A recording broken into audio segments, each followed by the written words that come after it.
Hello, everyone, and welcome to another Fantasy Fiends podcast where we discuss everything fantasy. I'm Stevie Collier, and I'm here with my co-host, Andy Peliquin, who has just released his newest collection of short stories. Hello, am I still on? Yeah, we were just waiting for you to finish the sentence. Oh, I'm sorry, I kind of broke up there. I thought Where did I? Andy Peliquin, the author of the new book, collection of short stories, Different, Not Damaged. I'm sorry, my computer kind of froze there. And we'll get to that in a second. We definitely want to talk about that. But we are also here with the awesome Logan Keys, and she is author of Collar of Bones, which will be soon changed to Curse the Stars, and book 2 will be Curse the Fates. So we will be discussing that and more in this fantastical episode. Andy, do you want to start off talking about your newest release? Sure. Well, Different Not Damaged is a collection of short stories set in the city of Varamis from the last few Solari series. And each of the stories is a look at a different disorder, like PTSD or autism in a fantasy world, and sort of showing what it means to live with these disorders, what people actually go through with these things, but then changing the way these disabilities are perceived. Instead of it being a weakness, in many cases, they're also the ability that enables them to succeed. So I really like doing that with my stories, is putting these characters with the disability in there, but using them as an ability. So it's a pretty awesome collection. It's got 6 short stories, including one of them is a prequel to the last few Solari to Blade of the Destroyer. So it's been awesome. Awesome, man. Well, it's so cool that you have released a new book. Always exciting. What was that, Logan?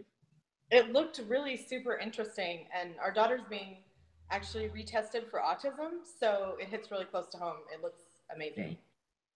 Yeah, this I posted about it on Friday, the launch day, about my diagnosis with autism, and I got a lot of comments, like hundreds of comments from people who were like, "Oh yeah, I have a family member or I have a friend," and it's like it's so much more common than I expected or than most of us realize, because it's one of these sort of silent disorders or things that are not very visible.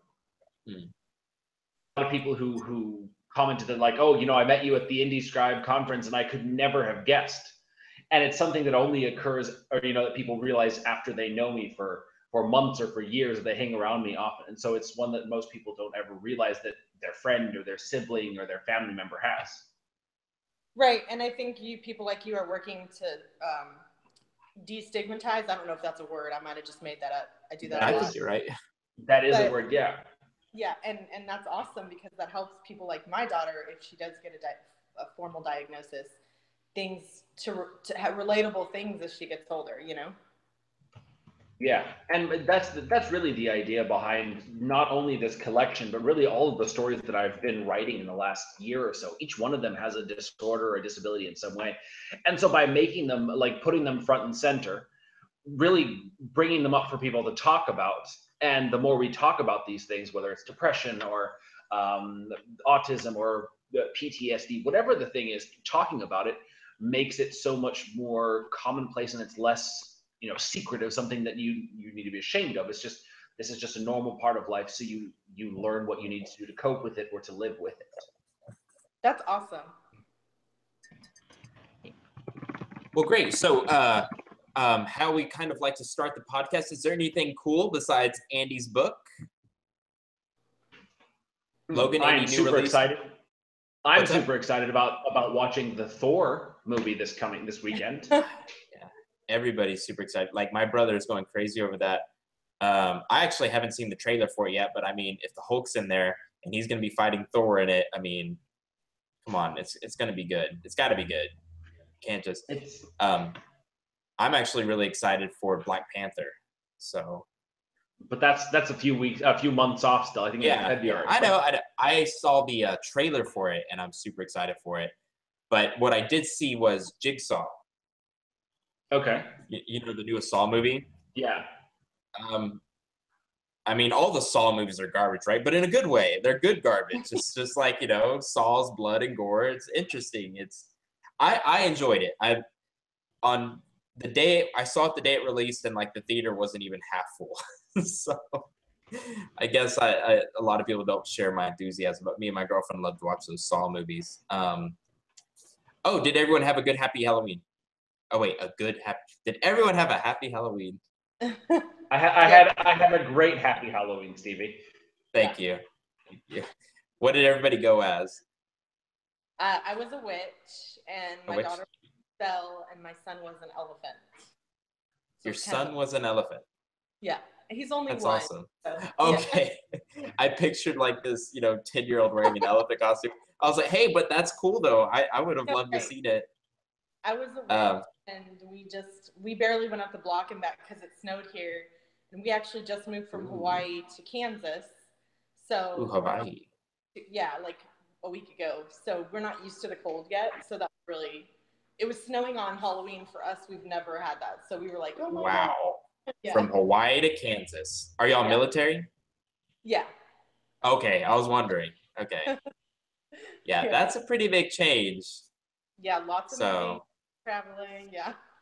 Yeah, that's cool. Well, that's a lot of good time to write too, I would think, Yeah, and meeting people, I get so many characters because you meet different types of people and landscapes too for description. I love that because this is like quote unquote prairie land, and I've lived in swamps and I've lived in the islands. And what's funny is my fantasy actually takes place on islands, quote unquote, but they have every kind of terrain. So it's really interesting because I can actually draw from all the different types of climate, You actually remind me of the book I just wrote, The Four Territories. It's kind of like similar island. In fact, the fifth territory is about an island. But anyway, so you said you're a witch. Is that because you wrote Curse the Stars? No, just the hat was cheap and available. Oh. I thought there was some significance to it. No, I love writing witches, but really in Curse the Stars, the focus is on a young adult person who's not a witch. She has powers, but she's not a witch. So I love the witch part. It's not like we acted out here at the house or anything. Okay.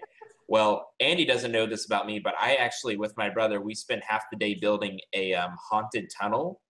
Oh my gosh. It actually takes 3 days to build. And then the last day we spent about 7 hours completing it.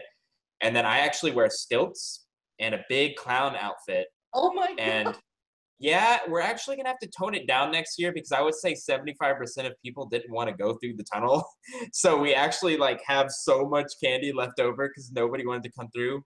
So we actually we switched over to just chasing after the cars. Our neighbor dressed as Jason and what's his name? The other one, Michael. Freddie? Myers. Oh, Michael Myers. Okay. And they stood in the street. Freddie? I have a picture on my Facebook if anybody wants to go hunt me down and follow me. But they stood in the street, and just kids had to just walk past them as they stood there with the mask and the whole thing. And then they would just kind of walk behind people. I have the greatest neighbors on earth. We just met them, and they're hilarious. And then unless they're really Jason and Michael Myers.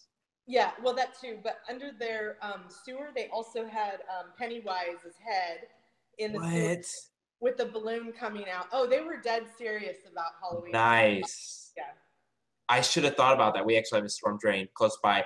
Right. So going in, so you were talking about you moved a lot from Hawaii to Kansas. You've been in the swampland. So this is our topic for the week. We are discussing Search for a New Home. Andy, is that the right title for it? A Search for Home. So this is actually this is sort of based on a blog post that I wrote a couple of years ago, and I was looking at all of my characters, and I realized that none of my characters have any memory of where he's from. The Alana Killed series, she was sold. So her family, she had a home, but then she was ripped away from her home. All of my characters, they have this not desire, but they always they give the place where they don't have a sense of origin. Is based on, because as a missionary kid born abroad in Japan, as a Canadian, I've spent a week in my home country. I've never lived in the same place anywhere where I can say it's my home. So it's that I realize by writing it. Terry, if you've moved around, how have you moved around, Logan? Hey, Andy, you're breaking up pretty bad. Logan, I think he asked, where have you lived? Oh, in the military, I've lived only in Louisiana, Hawaii, and now Kansas.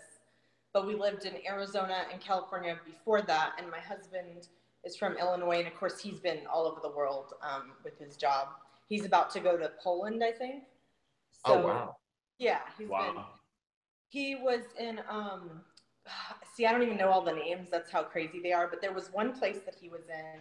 I'm actually vicariously using his stories because they're better than mine. But one place had to swim with crocodiles, and it was totally normal. And the villagers would like use little fan boats to drive around him to scare kind of the crocodiles off.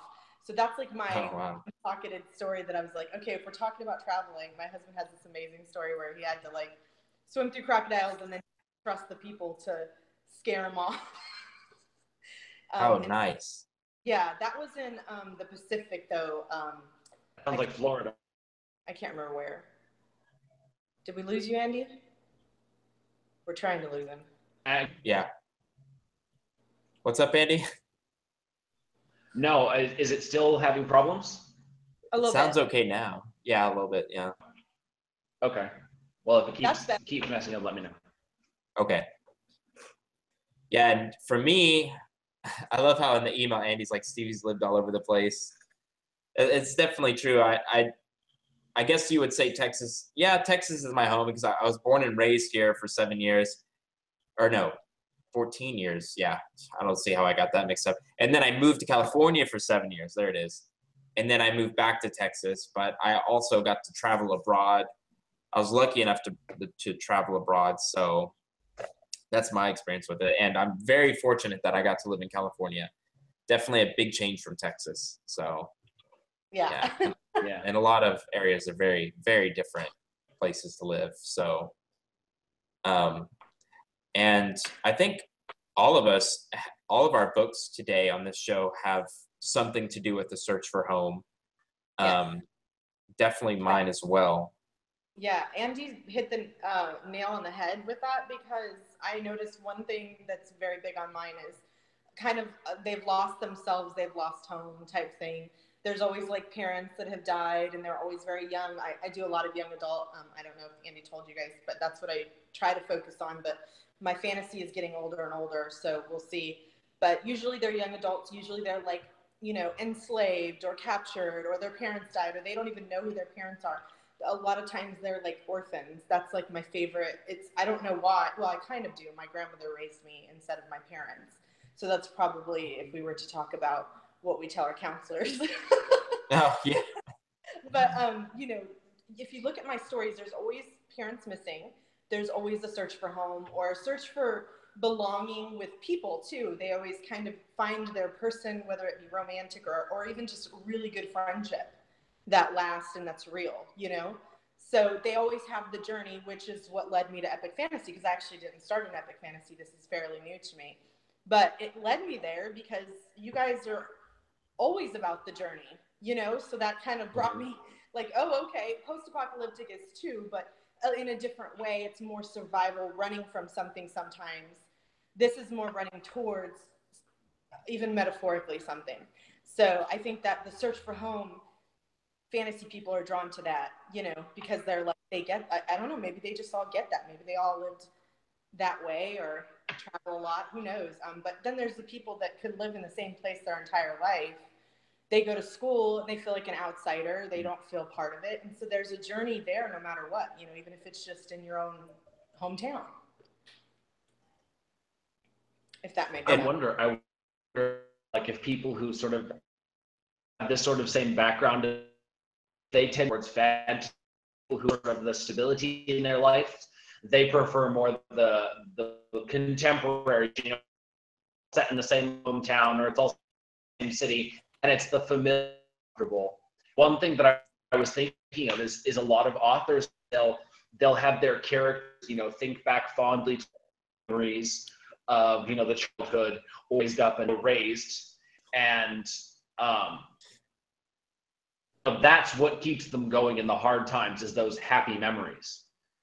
But I know in mine, that's never been a theme, where it's, these happy memories of something stable, something reliable. And that's not to say that I had a crappy childhood, we can't say that. But my characters have never looked back fondly on their happy memories as sort of the thing that drives them on. The happy memories may be glimpses of happiness in their dark life, but it's never been like, okay, I'm going to hang on to these happy memories and keep surviving because of them. Totally. Having read Andy's work, I will wholeheartedly agree. That is what he writes.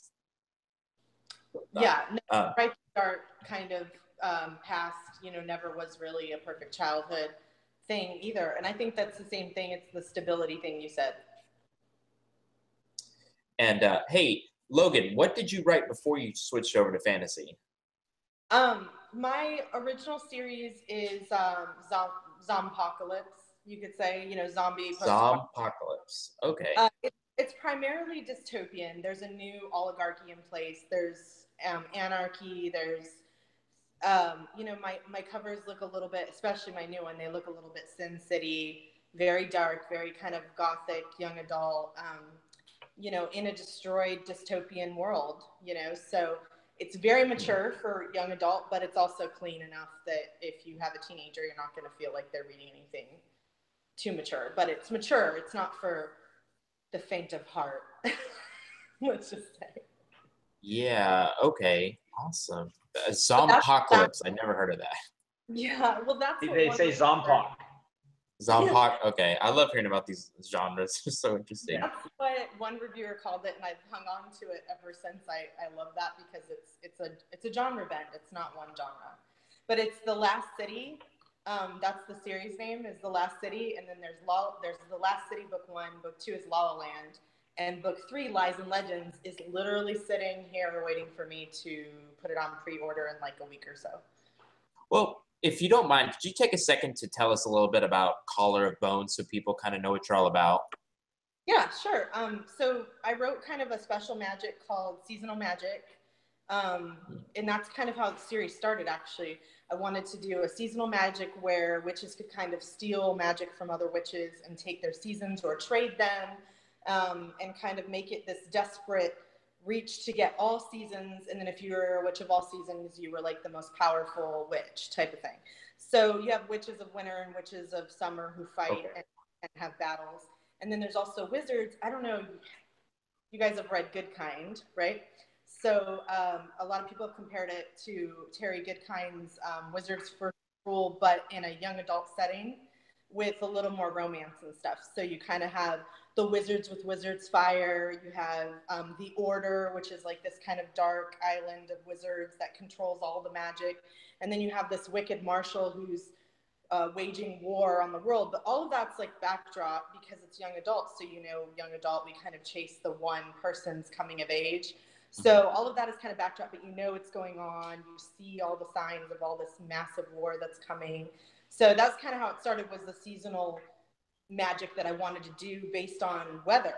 A lot of the witches, that's what they use, the weather. I don't know why I did that. It just came. That's pretty cool. Are they like at the height of their power?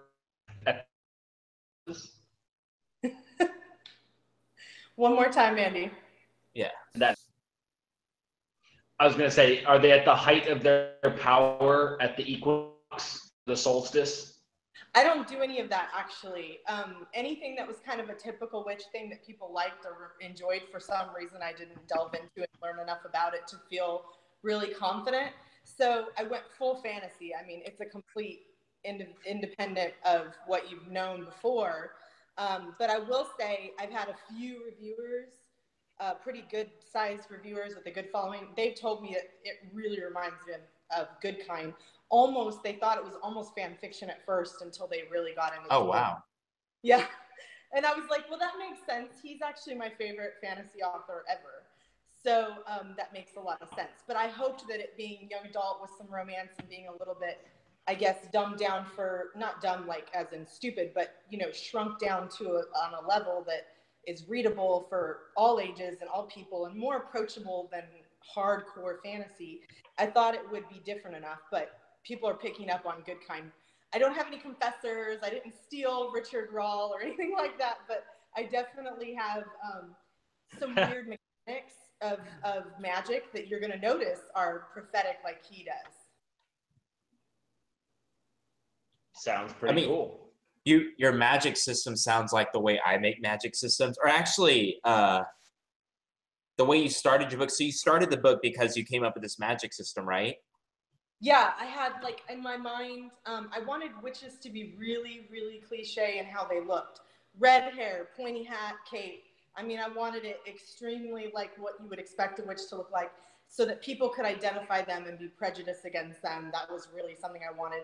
And then on top of that, I wanted my own magic system. And I had kind of this weather thing. I've always been fascinated with, you know, like X-Men bringing the storm and all that. You know, that was So storm. I just took that. I genre bend everything. I can never stay on the path that's already beaten. So I took that kind of idea, built it into its own world of islands. They're all different islands. There's like the mountain islands in the west, and you know, and then the island of the Order, and they all have their own weather. And then that kind of polarized all this power into the different weather areas. And then there's regular men and humans who don't have any power, but you know, there's just these people that are born as witches. I have male witches. I have wizards. Wizards are born into the Order, so they're like special. There's like a first wizard, and then there's only so many of them. They're very rare, so they kind of run things. But there's also this huge prejudice between wizards and witches. So when they see each other, they immediately start fighting. There's no like join together there. As soon as they see somebody of equal power that's a witch versus a wizard, it's war immediately. So they just, that's what I wanted. I just wanted chaos. I wanted, if anybody of power got with this, yeah, if anybody with no power. small talk. Wow, that's really cool. And so you're I'm guessing your main character, she is searching for a home. She doesn't have a home, so she was an orphan, I'm guessing. Yeah, so she was originally a slave. Okay, so bone calling is also a magic. I guess I should have said that. Bone calling is an ancient magic, and Raven is suspected of having this. The reader knows. The Raven doesn't know, but the reader suspects. You get kind of a prologue, and you see what bone calling can do. And what it is it's the person can call the person's bones and break them or control them, and do really awful things to them. Yeah. So there's only one born every 100 years, that, you know, the special one, chosen one thing. And with Raven, you suspect she has bone calling abilities because she's starting to do it. She's starting to accidentally, you know, make people feel pain in their legs or whatever. And in the beginning, you see a little girl who's killed for her magic, who calls a wizard's bones, and it breaks them and almost kills him. So you know this is what their capability is, and so you know that there's like this one power to kind of rule all powers if she wanted to. But she's this orphan, and she's this kind person, so you don't suspect she's going to do anything evil, but you never know with me, so you just never know. I love that. Are you a discovery writer? What does that mean? Oh, I thought that's what you were saying, like, you never know with me, because I thought, like, a discovery writer, like, you sit down, you have no outline, you're just going to write for that day, and then... A pantser. Like a pantser? A pantser. Yeah, I'm sorry. Yeah, a pantser.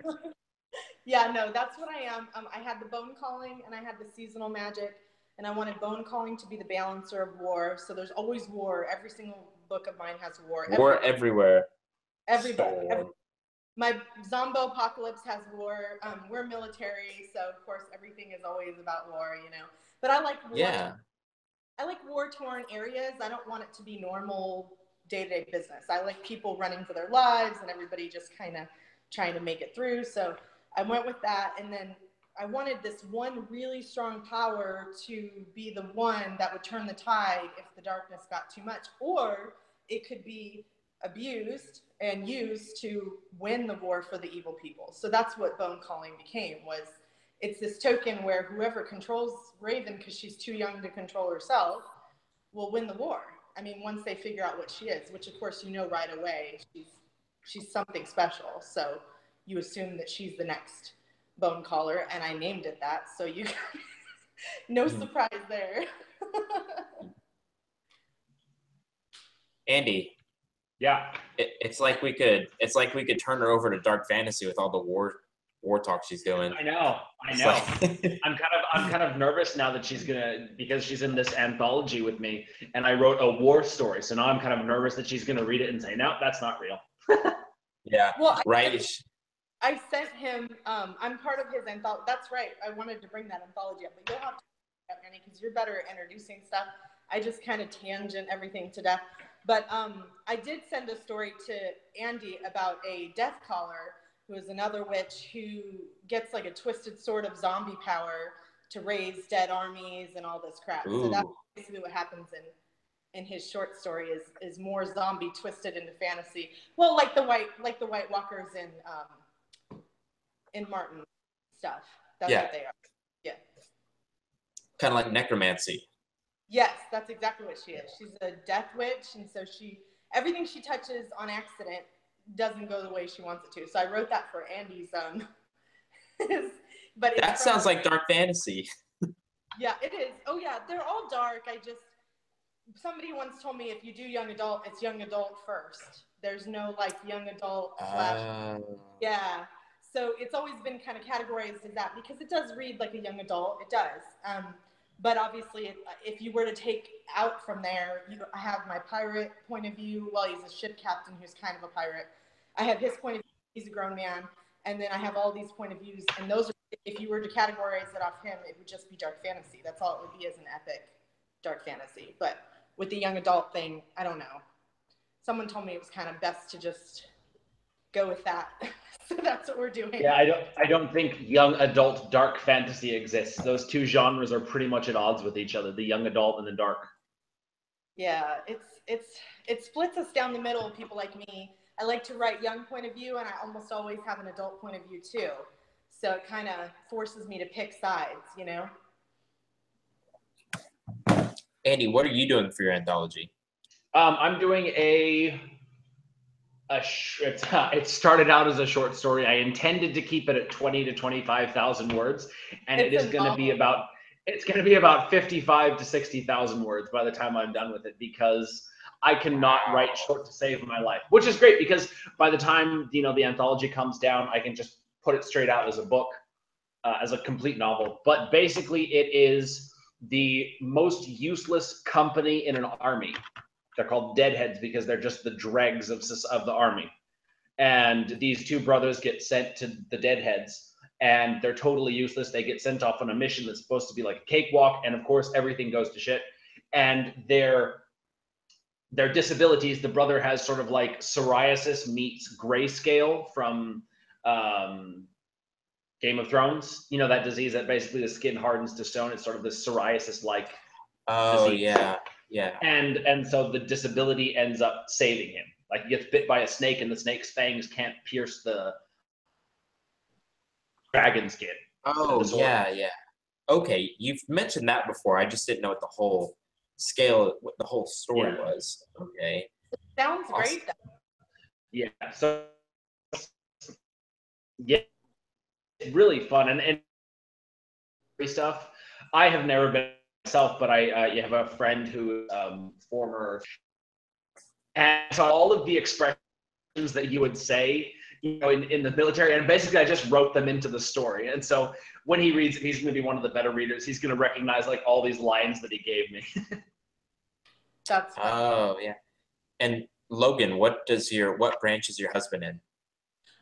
He's Army. He's staff sergeant in infantry, so he just does the regular, fighting stuff.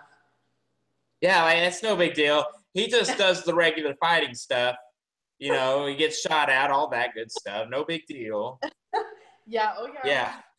Yeah, he's been overseas in Afghanistan. He's been in a lot of actual action, and I've stolen a lot of that for my dystopian. Yeah. Like, so tell me what it's like when this happens or that, because I have a war that's like a normal modern day war in that one. So yeah, but I always end up writing an officer or a ship captain, or there's always somebody that you can relate to if you're military or military-minded, or even just like military books. You're always going to find somebody noble and part of something like that in all of my books. Like that's just, it just happens. I have a military member in The Last City, the second main point of view. He's a soldier, and then he turns into a monster like the Hulk. So he's been experimented on. So when he gets angry, he turns into basically this Hulk beast thing. So that's for my Last City. And then in my fantasy, I have in the one. Oh. Sorry, can you see me? Yeah.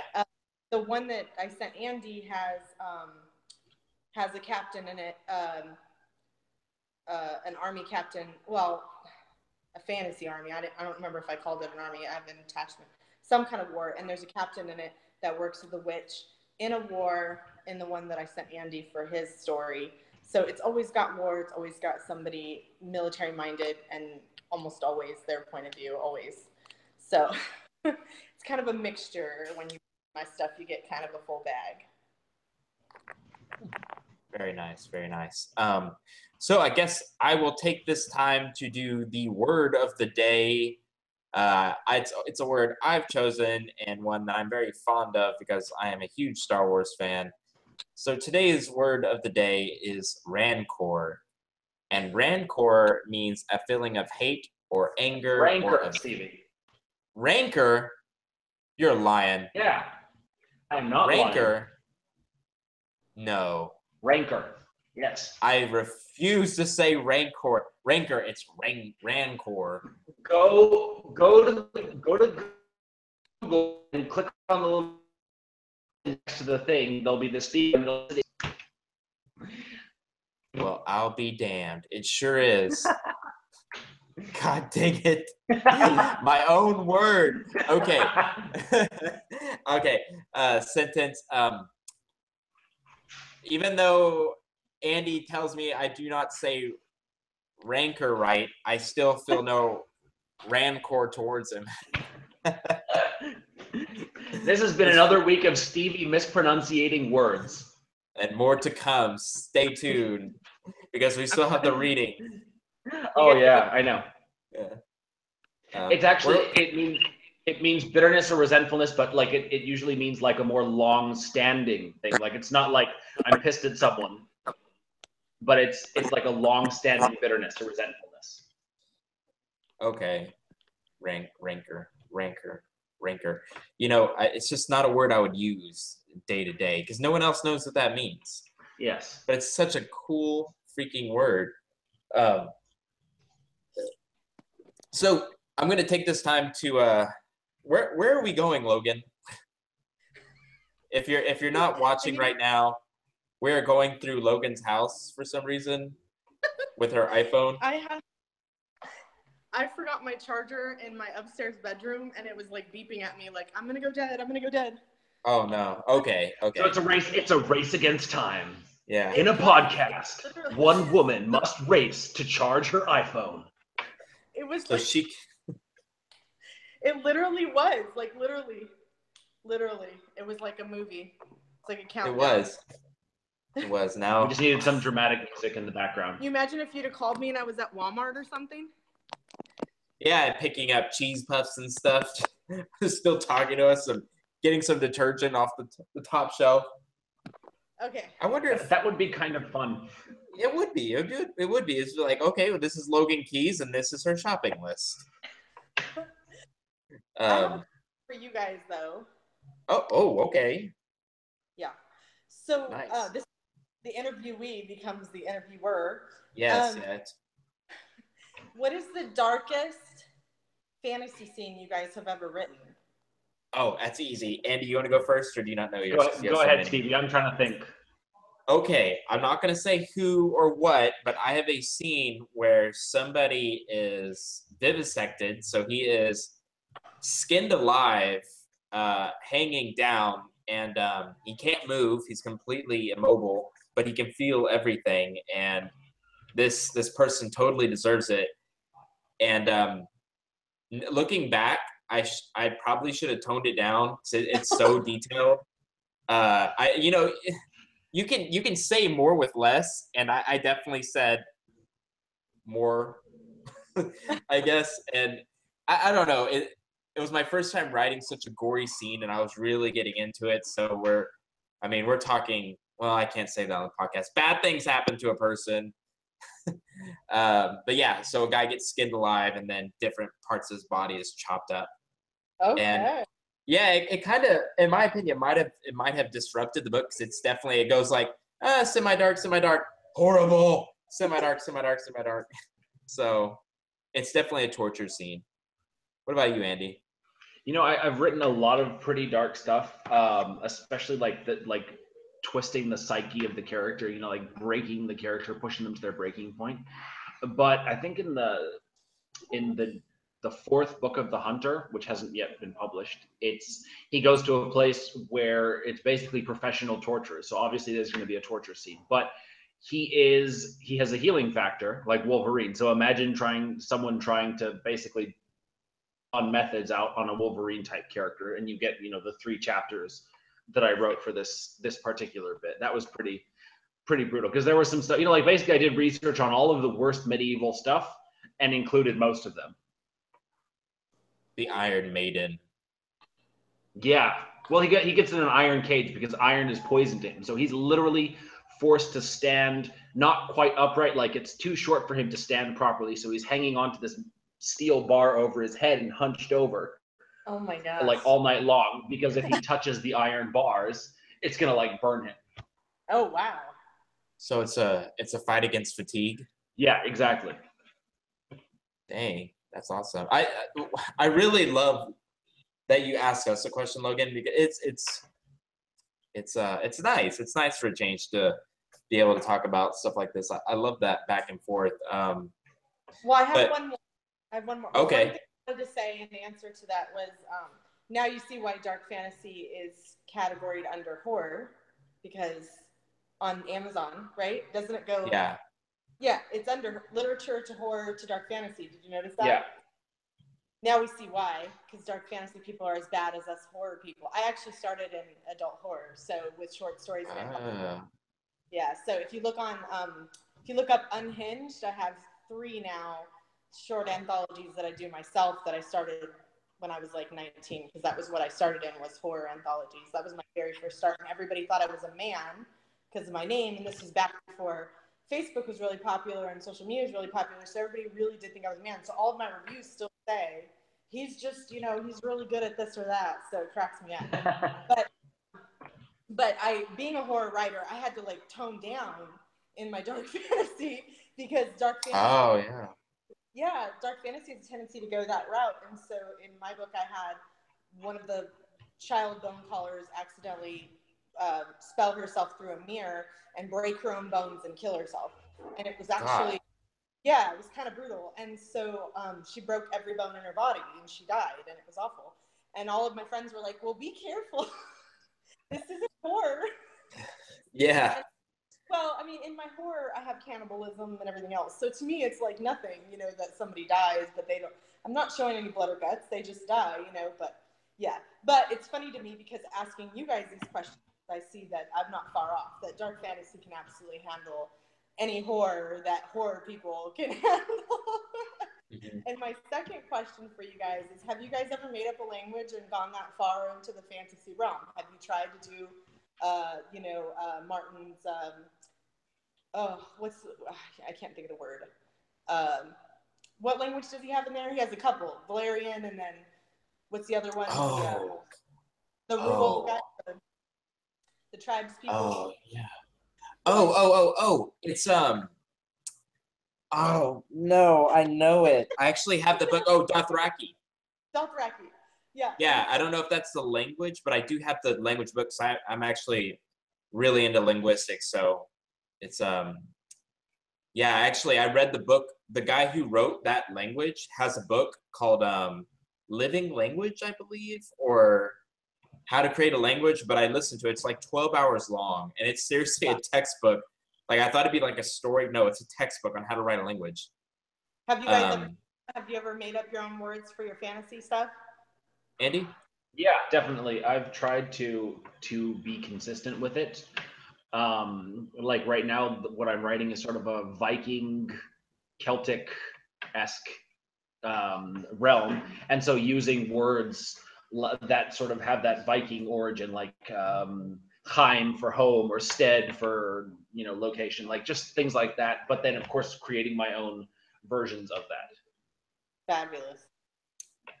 For me, when I first started, I was such a noob, right? Such a noob. I didn't know there was a thing such as I didn't know self-publishing was a thing. To me, it was vanity press. So you wrote your book, you had 10,000 copies in your garage, and you tried to hand sell it. You tried to hard sell these books, right? I had no idea about Amazon. I thought any book on Kindle was traditionally published by Big House.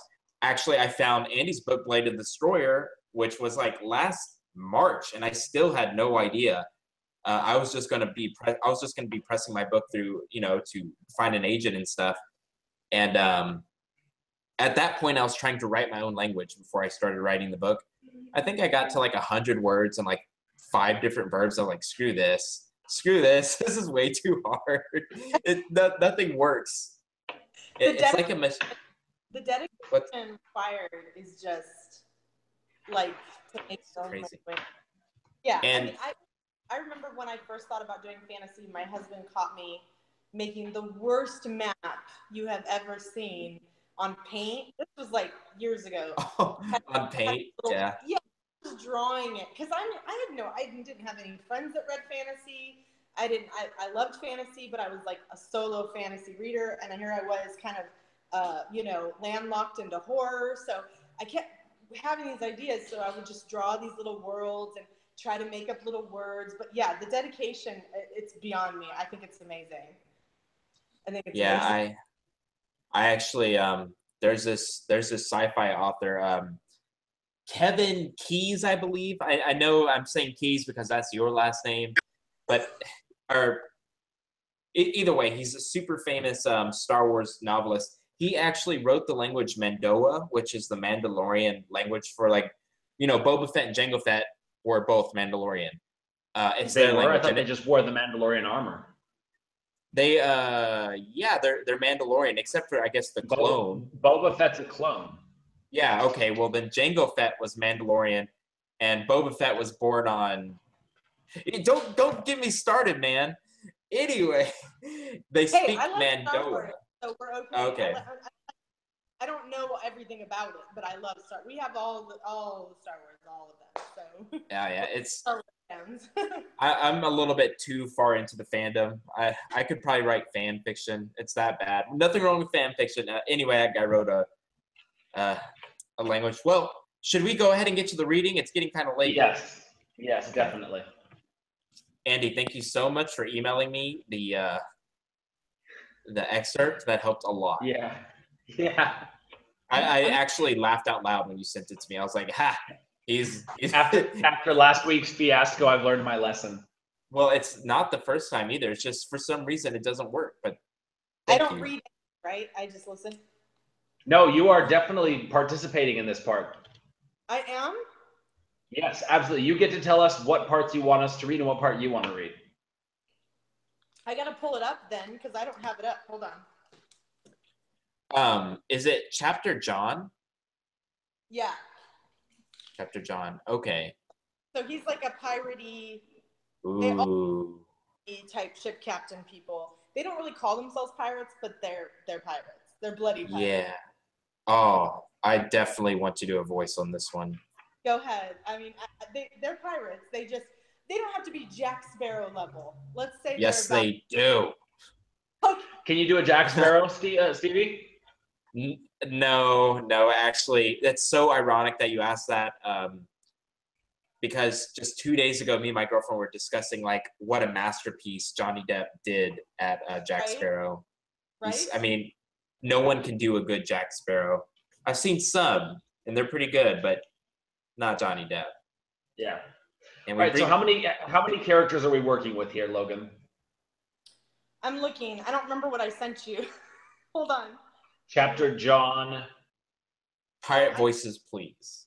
So John is the ship captain you're reading. He's like in his 20s, but he has his own ship. He's been like on the run his whole life. He's definitely a bloody pirate, but he doesn't really admit to being one. And then he's with an older man who's kind of like his stepped-in father figure, who's also his first mate, who is, you know, the old man he kind of picks on but loves type thing. So I think that's it. And then there's the witch. Sorry, I think I just spoiled it. There's somebody they find stowaway. I want to be the old man. All right, I want to be the captain. Okay, I guess I'll be the witch. So selfish. And do you want to do the narration? I keep spoiling the stowaway. I'll be the stowaway that you don't know what to do. Okay. And will you also do the narration? Oh, you want me to do the narration? Yeah, with your stowaway. She doesn't have narration. This is all in John's point of view. You've got to do the narration. I need. Okay. So Andy, you're the narrator. All right, I'm the narrator then. All right, I tried to ignore the heady scent of chaos and confusion when making port. Humans bogged the calming presence of nature down. Superstition plumes the air with the recent activity. Tensions are high with the distant war between the Westerners and Northerners. Magic scares Westerners like none other, and it should. The Order locked it up tight, kept their mystery for a century, and it's what we don't know that makes us most afraid. When it was let loose, it was in the form of those under the rule of the marshal only. The port has doubled the Western warriors, tribesmen, and women armed to the teeth. It isn't strange to see a man with full garb, a javelin and shield, walking through the market, or a woman in a breastplate shaped to her torso, cleat sandals, and a sword girded to her side. I have given my men the order to quickly unload, reload, and push us offshore. Not to start any brawls, nor to speak out of turn in a tavern. Do their drinking on the ship. The West is no place for a fight. For what the Northerners host in magic, the Westerners host in passion and brawn. The day is a blur of deciding what prices are fair and what places are no longer of any use, since robbing the portman's blind with high dollar ware. It's a sleazy hustle. Mark and I check that we've got everything and everyone we need, and we lift anchor to sail a short distance from shore for our own music and drink. It's not long into our enjoyment that a ship pulls next to ours, and my men grab their weapons. We wish to board! A Western captain is calling. Great job, Stevie. Thank you. I motion to Mark and the others to stand down. The Westerners try my patience with these searches, but it's not worth a full-out battle. So I let them sniff around Mysteria and show them my papers. Mark watches me. His eyes try to do the talking, but I'm too busy. Don't touch that! Hey, you be careful over there. Get that fire away from... Stars, man, have you a death wish? Tis flammable. Put the torch out. They finish, and the brutish men and brawny women of the West leave my vessel. Once more, the quiet of night settles. I'm halfway through the bottle later, when I pause and realize Mark has not only been absent, but mysteriously silent with little storytelling. Mark, I bellow, get out here! He comes from below, but is avoiding my gaze, and I know something's amiss. What is it? What's on my ship? Excuse me, Captain. Speak, old man. I don't know what you could mean. I frown at him, long enough to notice his eyes darting toward the pallet of goods at the front of the ship, waiting to be unloaded. What could I mean? Whatever could I mean? I walk purposefully toward the blanket covering, grabbing and lifting it with a suddenness. This movement causes the person underneath to squeak and scurry away, but not quick enough. I snatch the arm of the cretin and yank them high into the moonlight. Well, what have we here? I shake them around, making the hat tumble off. A lad, I hiss when I see the hair keep going down in a fall of brown. A girl. She hisses back, a brave minx, her face scrunched in pain as my grip tightens. Unhand me! She screeches into my face. Instead, I drag her toward Mark. What is a woman doing on my ship? Captain? Is this who the Westerners were looking for? Mark dances side to side. I was trying to tell you. Let me go! Why is there a woman, a stowaway, on my bloody ship? Unhand me or else. I, wretch, I will unhand you over the side. Both Mark and the woman speak at the same time. What? It's close enough to swim. But Captain, you can't mean... I can't swim. She says more quietly.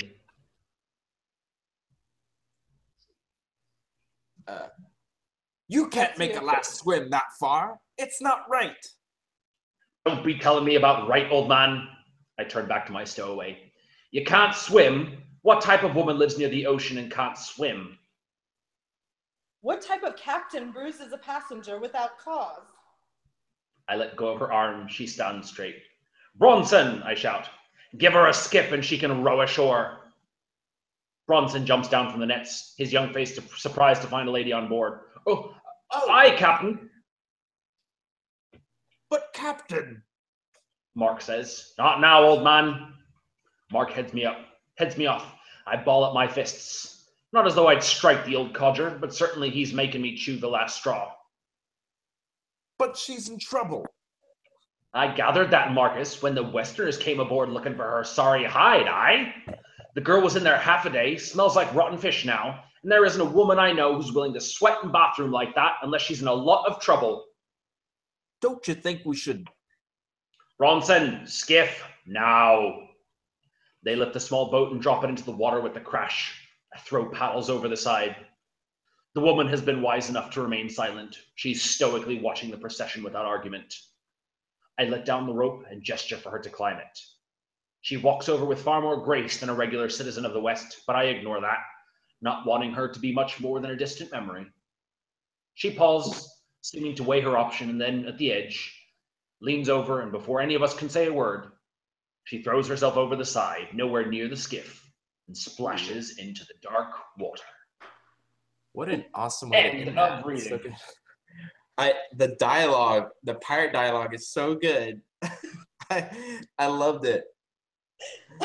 I have a reviewer who did the whole review in like scallywag speak. If you guys, people watching this, if you guys go to Goodreads and look up Logan Keys and then click on the bone collar there, or collar of bones, there's a girl on there who does, you can't miss it. She starts with like, you vast mateys, and awesome. She does the whole review in pirate speak. It is the best thing I've ever seen. And I don't know if you two noticed it. I actually, the way I started out Mark, I forgot how to do the voice. So he changed. Because I was like, you can't understand if he's too deep. So I was like, I better change it so, you know, listeners can understand what I'm saying. Then it turned out, in my opinion, like, it sounded like me, a 25-year-old person. Anyway. Wow. You guys did bravo. Thank you. Were you laughing in the background? I need to speech tag a couple of those places now that I saw. I was like, ooh. Yeah, I've learned that often, you know, when you think the dialogue is clear, you know, back and forth, it's hard to know. So just speech tag to be safe. Yeah, no, definitely. Especially when you're getting an audiobook done. Yes. Oh, yeah. Hopefully, I've heard some audiobook actors will actually add it in themselves sometimes, you know. They, you know, if they think it's awkward, they'll go back and add it on their own free will. Actually, in Brandon Sanderson's book, Way of Kings, Sadius is one of the main characters, and the female actress who does it calls him Sadius. And it took me, I would say, about 30 minutes to figure out who the heck she was talking about. But it was this main character, Sadius. So it's just interesting that even the pros have products that aren't pristine, like me. So with mine, really, I had to, you know, I have a lot of back and forth dialogue. That's my favorite. My characters, they're sharpshooters. They go back and forth. So it happens a lot with my stuff, but most people don't complain. They just, it's never, if it's something really imperative that I have to know, you know, who said it, and it's in a group, I make sure that person is tagged, but there's times where I know I missed it, but, you know, still. Yeah. You did a beautiful job of reading it. Thank you. It was so nice to hear. You as well. Thank you.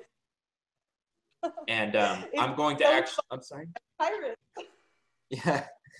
It's awesome. My college mascot is the pirate, so I had to do a pirate. So yeah. All right. Well, I'm gonna start ending this podcast since it's getting late now. Logan, why don't you go ahead and tell us where everyone can find you? Just Logan's Fiction. Logansfiction.com is my website. Super easy. If you type anything Logan's Fiction anywhere in Google, it's going to show you pretty much my books. It's going to show you everything. I've been on Google, or been out on Amazon for a long time, not a long time, but a while now. So if you type me into Amazon, all of my books come up. If you're only into fantasy, The Collar of Bones is what it's called right now. It's the green, flashy with a witch with magic hands. But that'll change to Curse the Stars, Curse the Fates, and Curse the Fall is the 3 books that we're planning. We wanted to redo the covers and put the dragon back on there, of course, because it wasn't Gotta on. have dragons. Yeah, we took it off the first original cover because it was too big, and it's not very big in book 1 in the story, and so it was misleading. I had some complaints. They thought it was going to be more dragon focused, so we took it off. So now it's smaller on the first book. It gets bigger as the books go because it becomes more prominent. So we were redoing that. It also has a little bit of romance in it. So, and I didn't feel like my covers conveyed that. It's not a romance story, but it has romantic elements. She's a young person. Yeah. She's other young people. They're attracted to each other. That's what happens when you're 17. So I went. No. Yeah. Even my pirate finds love. So, you know, of course it's love that tragically has things always happening because it's fantasy, but So you're saying he finds himself some booty? maybe. Boo! For bad puns. No. Clap. If you like young adult, you can look at my other series, The Last City. Most people love that series. It's dark, it's zombie filled, it's a good old time. And then Awesome. my anthologies are Andy's anthology, the Ragged Heroes anthology is coming up. We just released Mrs. Dracula for Halloween. If you want to check that out, just type in Mrs. Dracula. You can't miss it. It's the first one that pops up. It's bright orange. And then my Unhinged anthologies. But those 2 are horror. And then the Ragged anthology. I can't wait to do the Ragged anthology. I'm really excited about that one because I think it'll be my first kind of more serious push towards fantasy and finding fantasy readers. Pairing up with fantabulous fantasy authors is going to help me, I think, you know, find my way through fantasy. Because, you know, at first you're just like, do I write Lord of the Rings? What the heck am I supposed to do? Yeah, I got you. But that's it, loganfiction.com. Other than that, you don't really need to look up anything else. Great. Well, we'd love to have you back on next time you have a new fantasy release. Andy, who do we have? Do you know who we have next week? We have LK Hill or Liesl Hill next week. Hopefully she can make it. There may be a chance that we will have a special surprise guest because she has Woo! All right. Well, I'm going to go ahead and end it here. Logan, thank you so much for being on. You've been a wonderful guest, and I think the first one to ask Andy and I questions, so I love that. That was fun to do. Thank you for having me. No problem at all. And that was an excellent excerpt. We hope you enjoyed this episode of the Fantasy Fiends podcast. Please like and subscribe if you're watching on YouTube. If you are listening on iTunes, please leave us a review. That helps us out so much. We hope to see you next week, next time, or on Thursday, same time. Have a great week. Love you. super awkward ending there for Stevie. Yeah. It's always awkward. It's always Tune in next week to hear Stevie mispronounce another word of the week. It'll be fantastic. Fantastic. All right, guys. Bye. Bye, everyone.